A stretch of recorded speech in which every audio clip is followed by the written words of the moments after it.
Hoje, dia 30 de maio, nós vamos conhecer a história de dois santos muito importantes para a história da Igreja, para a história do mundo. Também dois santos de minha devoção, São Fernando, meu onomástico, e Santa Joana d'Arc, uma figura até controversa na história, mas nós vamos conhecer a sua verdadeira história no dia de hoje. Em primeiro lugar, São Fernando foi rei da Espanha, por assim dizer, dos reinos de Castela e Leão. Foi filho do rei Afonso IX de Leão. Nasceu no dia 1º de agosto de 1198. Fernando assume o trono do reino de Castela com somente 16 anos. Casa-se com a princesa Beatriz, filha do rei da Alemanha. Tem um casamento muito bonito, muito virtuoso. Ela era uma mulher muito virtuosa. Fernando também, por causa de sua mãe, sempre foi educado na religião, com as virtudes cristãs. Era um homem de fé, um homem muito religioso. Então, com Beatriz, eles têm aí 16 anos de matrimônio. Fica viúvo muito cedo. Depois disso, ele casa-se com Maria de Poitiers, filha do rei da França. Ao todo, somando esses dois casamentos, ele tem 13 filhos, todos também educados na fé, na religião, nas virtudes católicas. São Fernando era um rei pacífico, evitava pegar em armas, tentava resolver as coisas na diplomacia, na conversa, tentava resolver as coisas de acordo com a religião. Era um homem de profundo coração religioso, muito devoto das coisas da Igreja, devoto de Nossa Senhora. Então ele tentava seguir isso também nas suas negociações, evitava batalhas e guerra a todo custo. Mas precisou enfrentar algumas, principalmente contra os muçulmanos, que tentavam colocar a sua religião, matavam os católicos, expulsavam os católicos de seus territórios e queriam impor o islamismo. Então esse é um dos feitos mais importantes do seu reinado, a luta contra os muçulmanos. São Fernando também era um homem muito caridoso, usava o seu dinheiro, todo o seu dinheiro, para construir igrejas, hospitais, orfanatos, lugares para cuidar das pessoas doentes, mosteiros. O seu reino ficou muito próspero, não porque ele aumentava os impostos e as taxas, mas porque ele sabia, de acordo também com a religião, dividir as coisas e usar tudo para o bem comum. Então, era um homem também muito justo e muito honesto. Por fim, ele foi obrigado a pegar em armas mesmo, a lutar em guerra, para defender o seu reino de uma outra investida dos muçulmanos, uma das últimas, inclusive. Então, ele precisou pegar em armas na Reconquista Espanhola. Ele assume o trono do Reino de Leão nos anos 1230 e assim se torna o rei da Espanha, o rei de Castela e Leão. São Fernando falece em Sevilha no dia 30 de maio de 1252, com 51 anos. Estava na companhia de seus filhos, de seus últimos filhos, que ele teve com Beatriz, e de 3 filhos também do seu segundo casamento. E ainda também de sua outra esposa, Joana de Aumale. São Fernando teve o seu coração depositado em Jerusalém. Tão grande era a sua devoção às coisas da Igreja. E hoje para nós é um exemplo de como nós podemos ser justos e honestos nas coisas de Deus e também nas coisas dos homens. As coisas de Deus, as virtudes divinas precisam nos guiar nos nossos assuntos humanos. Disse no início que São Fernando é meu onomástico. Talvez já tenha explicado em algum vídeo, mas o onomástico é aquele santo que leva o nosso nome, então nos protege de uma maneira sempre muito especial. Então fica também para você que está escutando esse vídeo, poder pesquisar em casa qual é o santo que tem o seu nome. E se não tiver nenhum, que seja você o primeiro santo com esse nome. E também vamos conhecer agora a história de Santa Joana d'Arc. E para muitos pode até parecer estranho, chamarmos de Santa Joana d'Arc, mas ela é uma santa canonizada assim pela Igreja Católica, mesmo em meio a tantas controvérsias aí que os inimigos da Igreja tentam colocar sobre a sua história.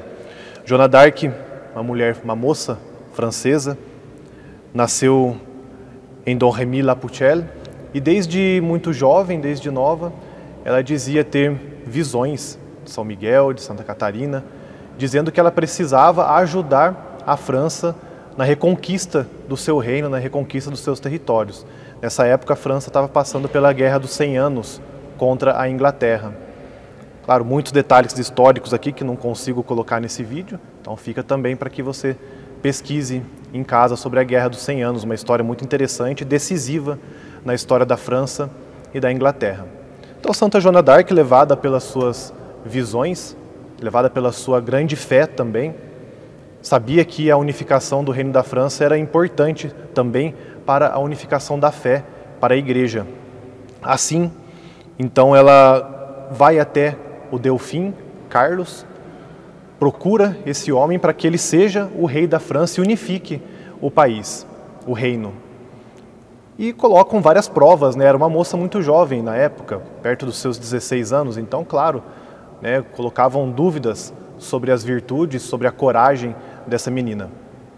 Então ela vai até um local, colocam o Delfim Carlos numa multidão e dizem, né, então adivinha, né, adivinhe quem é o Carlos, já que você é enviada de Deus, e é o que acontece.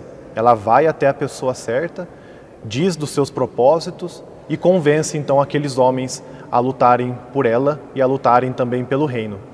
Assim, a partir desse momento, Joana d'Arc corta os seus cabelos, faz votos a Deus, veste roupas de homem, claro, para ser aceita no exército, também começa a vestir suas armaduras e empunha um estandarte branco com o nome de Jesus, Maria e uma cruz, e vai à guerra, vence várias batalhas, muitas.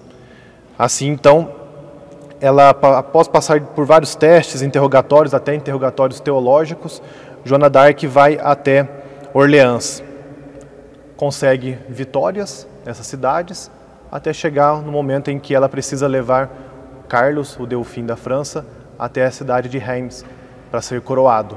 É o que acontece, uma coroação sem tanto esplendor por causa da guerra, ainda no meio dessas batalhas todas, Joana d'Arc consegue coroar o Delfim, o rei da França, consegue dar mais esperanças aos franceses nessa batalha contra os ingleses estavam tomando os territórios franceses. Joana d'Arc, nesse momento, numa das suas últimas batalhas, é atingida por uma flecha no peito, passa vários momentos difíceis, quase à beira da morte, consegue sobreviver e, por fim, ela é traída. Né? Os franceses aliados dos ingleses capturam Joana d'Arc, com isso também alguns bispos e um cardeal corrupto na época conduzem o seu processo, um processo nulo. Depois o Papa Calixto III, alguns anos depois, declara que o processo de Joana d'Arc foi nulo. E aqui que repousa a grande controvérsia, né? Dizem que Joana d'Arc foi condenada pela Igreja por bruxaria, mas não foi por isso. O processo todo acontece com nulidade, porque ela é julgada sem estar no local, colocam sobre ela várias acusações falsas, e assim então ela é julgada, condenada, morta na fogueira no dia 30 de maio de 1431. Então, depois de alguns anos, né, o Papa Calixto III declara a sua inocência por causa da nulidade do processo. Ela consegue, mesmo com a sua morte, né, com o seu martírio, ela consegue o seu intento, né, acaba com a Guerra dos 100 Anos, consegue unificar, de certa maneira, o reino da França. O Papa Bento XV, já mais contemporâneo nosso, canoniza Joana d'Arc e torna padroeira da França. Uma mulher forte, uma mulher destemida, corajosa, um exemplo para o nosso povo de hoje, um exemplo para a nossa igreja de hoje. Precisamos lutar pelos nossos ideais, precisamos saber escutar a voz de Deus como ela soube. Né, alguns filmes retratam Joana d'Arc até como uma mulher louca, né, desvairada, suas visões, coisas psicológicas.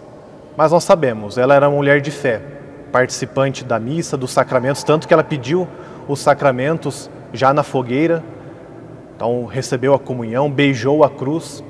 Existem pinturas lindas sobre isso, histórias lindas também, livros muito bons sobre a história dela. Então nós podemos sim tomar Santa Joana d'Arc como um exemplo de fé, um exemplo de luta para as nossas vidas. Então peçamos hoje que São Fernando e Santa Joana d'Arc possam nos ensinar a ser fiéis a Deus, possam nos ensinar a fazer sempre a coisa certa. O Senhor esteja convosco, Ele está no meio de nós. Por intercessão da bem-aventurada Virgem Maria, de São Fernando e Santa Joana d'Arc, abençoe-vos o Deus Todo-Poderoso, Pai e Filho e Espírito Santo. Amém. São Fernando e Santa Joana, rogai por nós.